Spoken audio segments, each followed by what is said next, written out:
Un choque de poderes en Perú enfrenta al Ejecutivo y al Legislativo, después de que el presidente Martín Vizcarra decidiera disolver el Congreso. Una facción de legisladores en rebeldía votó para suspender al mandatario por incapacidad moral. Las Fuerzas Armadas reiteraron su respaldo al presidente. China ofrece una muestra de su poderío militar durante la celebración de los 70 años de la República Popular y la llegada del comunismo. El presidente Xi Jinping asegura que ningún poder podrá detener el avance del gigante asiático. Mientras tanto, en Hong Kong, cientos de personas desafían a las autoridades y marchan en contra de las celebraciones en Beijing. Hay reportes de heridos. El gobierno australiano habría confirmado que el presidente de Estados Unidos, Donald Trump, presionó a su primer ministro Scott Morrison para pedirle información que desacreditara las investigaciones de la llamada trama rusa. La Cámara de Representantes citó al abogado personal del mandatario Rudy Giuliani. ¿Cómo están? Muy buenos días. Sean bienvenidos a las noticias aquí en France 24, ahora que comenzamos octubre. Y empezamos en Perú. Se desató una verdadera batalla política en el país sudamericano, pues el presidente Martín Vizcarra fue suspendido por el Congreso tras haber ordenado su disolución. La crisis tiene que ver con una renovación exprés del Tribunal Constitucional que pretendía ser el Parlamento de mayoría opositora. El Ejecutivo trató de evitarlo al apelar por tercera vez en poco más de un año de mandato a la herramienta de cuestión de confianza, que finalmente fue negada. La jornada terminó en protestas a las afueras del Congreso. El informe es de Daniela Blandón. Perú vivió una de las jornadas más agitadas de su historia política reciente. He decidido disolver constitucionalmente el Congreso y llamar a elecciones de congresistas de la República. Así respondió el presidente Martín Vizcarra luego de que el Congreso decidiera votar por la elección del Tribunal Constitucional, a pesar de que el Ejecutivo había intentado evitarlo por medio de una cuestión de confianza presentada por el ministro Salvador del Solar. Luego vino el contraataque del Parlamento. Dominado por la oposición fujimorista, los congresistas convocaron a un proceso para su destitución con efecto inmediato, alegando la incapacidad moral de Vizcarra. Nombraron a Mercedes Araoz, actual vicepresidenta, como presidenta en funciones. El presidente Vizcarra ha fallado al no haber cumplido con 3 artículos constitucionales y según el artículo 117 ha incurrido en causal por grave infracción constitucional. El Ministerio de Defensa respaldó al jefe de Estado peruano y dijo que lo reconoce como su jefe supremo. También lo hicieron centenares de personas a las afueras del Parlamento en una protesta a favor de Vizcarra que terminó en disturbios en medio de la peor crisis política peruana en 2 décadas. Y en medio de fuertes tensiones con Hong Kong, China celebra su aniversario número 70. El presidente Xi Jinping llamó a contribuir al progreso hongkonés e instó a continuar hasta la completa reunificación del país. 2 horas después de que empezara en Beijing el mayor desfile militar de la historia china, los manifestantes salieron en masa a las calles de Hong Kong, desafiando la prohibición a las protestas. Se presentaron enfrentamientos y, según reportes de la prensa local, uno de los manifestantes recibió un disparo en el pecho por parte de la policía cuando los efectivos dispararon varias veces al aire. En nuestro viaje hacia adelante debemos adherirnos al principio de la reunificación pacífica y un país, 2 sistemas, mantener la prosperidad y la estabilidad a largo plazo de Hong Kong y Macao, impulsar el desarrollo pacífico de las relaciones estrechas, unir a todos los chinos para continuar trabajando duro para la reunificación completa de nuestra nación. Y nuestra enviada especial Olat Surquía nos envió el siguiente informe desde Hong Kong, donde se vive la jornada de fuertes choques entre la policía y los manifestantes. Cientos de miles de personas se han reunido hoy en el centro de Hong Kong, en Victoria Park, y han recorrido juntos las calles hasta llegar aquí al lado del Consejo Legislativo. Los manifestantes aquí llevan gafas y mascarilla y están repartiendo también trozos de plástico para protegerse los brazos. Y es que denuncian que en los días de protestas más intensas la policía ha utilizado en numerosas ocasiones gas lacrimógeno. Es esta precisamente una de las cosas que más denuncian, la violencia a la que está recurriendo la policía para hacer frente a estas protestas que no se pueden silenciar, ya que una enorme parte de la sociedad hasta 2 millones de personas han salido en protesta y esto es una tercera parte de la sociedad hongkonesa. Dicen que no van a aceptar que pase adelante el proyecto de ley para extraditar a los acusados a China continental. Donald Trump se ve envuelto en un nuevo escándalo que involucra a un líder extranjero. El gobierno australiano confirmó a medios de comunicación que el líder de la Casa Blanca se comunicó con el primer ministro de ese país, Scott Morrison, para tratar de obtener información que desacreditara la investigación sobre la interferencia rusa en las pasadas elecciones. Paralelamente, 3 comités de la Cámara Baja requirieron al abogado de Trump, Rudy Giuliani, para que entregue documentos sobre su relación con Ucrania. Otro frente abierto por los demócratas en Estados Unidos, mientras que una investigación de impeachment contra Donald Trump toma impulso. La citación pide al abogado personal de Trump, Rudy Giuliani, que entregue los registros de las comunicaciones en las que presuntamente pide a Ucrania que investigue señalamientos de corrupción contra el ex vicepresidente de Estados Unidos, Joe Biden. Esto ocurre una semana después de que un informante alertara de una llamada telefónica entre Trump y el presidente de Ucrania. Trump afirma por su parte que no hizo nada malo y arremete contra el denunciante y también contra el presidente del Comité de Inteligencia de la Cámara de Representantes. La llamada fue perfecta. Cuando el denunciante informó, lo hizo sonar terrible. Y entonces llega Adam Schiff, quien peor aún, inventó mis palabras, lo que creo que es horrible.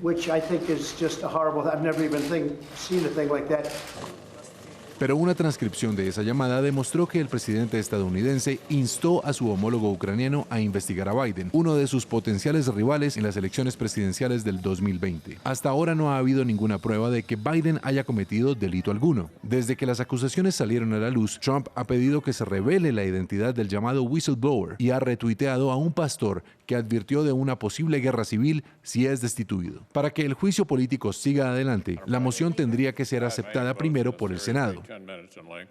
Las reglas de destitución del Senado son muy claras. El Senado tendría que tomar una resolución de impugnación si llegara de la Cámara de Representantes.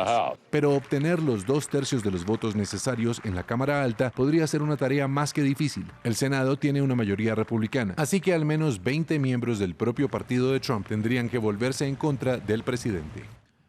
Corea del Norte lo anunció y Estados Unidos lo confirma. Ambos países lograron llegar a un acuerdo para retomar los diálogos a partir del próximo viernes. Tras una serie de contactos preliminares el 4, las negociaciones se retomarían el 5 de octubre. El anuncio llega tras un periodo de tensiones renovadas, pues Corea del Norte realizó múltiples lanzamientos de misiles de corto y mediano alcance. Y nos vamos a Cataluña, que recuerda este martes el segundo aniversario del referendo independentista del 1 de octubre, que fue considerado ilegal por el gobierno español. En la localidad de Girona, activistas separatistas protagonizaron movilizaciones y protestas bajo el lema "Sabemos lo que empezamos, ganemos la independencia".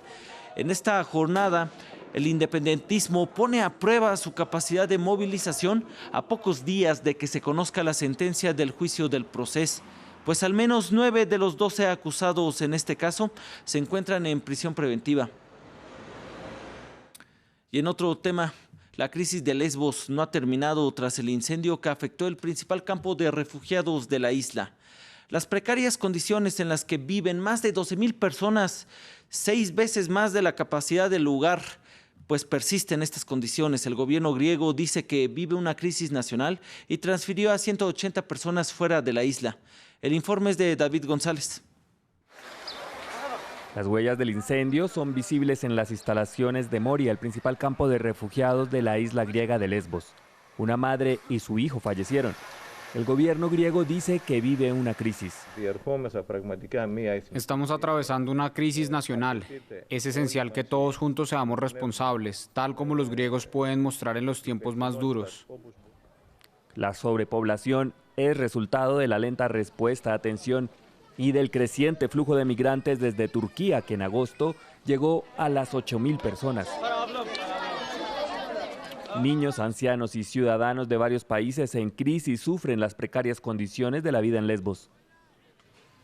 ¿Dónde quiere que empiece? En la fila de la mañana. Si va por su desayuno a las 5 de la mañana, regresa a las 9. Termina y tiene que ir a almorzar a las 11 para regresar de nuevo a las 2 y así.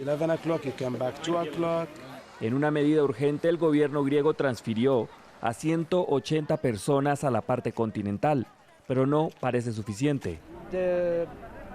El sitio actualmente tiene 12.200 personas en una capacidad estándar de 2.300 personas, o sea, 6 veces la capacidad que puede albergar. La Unión Europea estudia la posibilidad de retomar las deportaciones a Turquía. Organismos humanitarios piden celeridad en la respuesta. Y mientras tanto, en Lesbos, son pocos los migrantes que pueden dejar atrás la dura vida de la isla. Una periodista marroquí fue condenada a 1 año de cárcel por presuntamente haber llevado a cabo un aborto ilegal y tener relaciones sexuales por fuera del matrimonio. Pero sus abogados dicen que la mujer de 28 años en realidad está siendo castigada por trabajar como periodista. Veamos el informe. 1 año tras las rejas para Hajar Raizuni. El tribunal de Rabat dictaminó que la periodista había llevado a cabo un aborto ilegal y tuvo relaciones sexuales fuera del matrimonio. Un pretexto, según su familia, que reclama que hubo razones políticas de por medio. Si este veredicto confirma algo, es que su arresto fue motivado por la venganza contra ella y su periódico. Espero que mi desesperación dure poco y que el veredicto sea enmendado o por el jefe de Estado o por el proceso de apelación. Su prometido recibió la misma sentencia, mientras que su ginecólogo 2 años. Uno de los abogados de Raizuni calificó el veredicto de incomprensible. Una mujer se le aparece sangrando. ¿La deja morir? Imposible. De cualquier manera, la evidencia muestra que no hubo embarazo, solo sangrado. El caso ha provocado indignación en Marruecos, desencadenando protestas como esta, celebrada en el día de apertura de su juicio el 9 de septiembre. Pero la reacción va mucho más allá. Hace una semana, cientos de marroquíes firmaron un artículo de opinión que fue publicado en un periódico local y en Le Monde de Francia. La columna lleva el nombre del artículo 490 del Código Penal del país africano, la sección que castiga el sexo fuera del matrimonio. En él se declararon culpables al afirmar que también habían violado las leyes marroquíes. En cuanto a la periodista, su abogado ya ha dicho que apelará a la decisión. Y finalizamos con una marcha por la hermandad entre colombianos y venezolanos y una serie de exposiciones artísticas, pues la ciudad fronteriza de Cúcuta acogió el segundo encuentro internacional de arte, pensamiento y fronteras. El María Ángulo nos amplía la historia. A través del arte, los escudos de Colombia y Venezuela se fusionaron en uno solo. Con expresiones en nombre de lo que sufren los migrantes entre estos pueblos, artistas y defensores de los derechos humanos marcharon por las calles de Cúcuta. Siguiendo el rumbo de esta barca, reflexionaron en torno a la vida al pie de las fronteras. Una zona de crisis, hay un problema de salud pública, de inhumanidad, de machismo, que es necesario denunciar también, ¿no? Desde salas plagadas de obras que invitan a repensar la migración como un asunto de todos, distintos expertos abordaron el éxodo como proceso. Colombia y Venezuela enfrentan una situación compleja en términos de frontera, en términos sociales, en términos políticos, pero también creemos que si bien hay un montón de vías desde donde abordar este tema, el arte no es una vía menor. Las expresiones simbólicas, la cultura son canales para dar visibilidad a situaciones como las de la crisis fronteriza entre estos dos países. Esta apuesta cultural, en la que participan más de 48 artistas internacionales, contó con la postulación de 5.100 propuestas de exponentes de 82 países.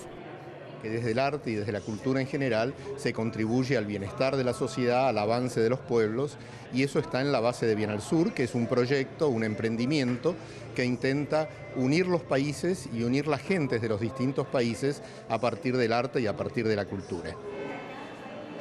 Con la mira puesta en la necesidad de borrar fronteras, esta barca se ancló en tierra firme para recordarle a los espectadores el valor de la vida más allá de la crisis.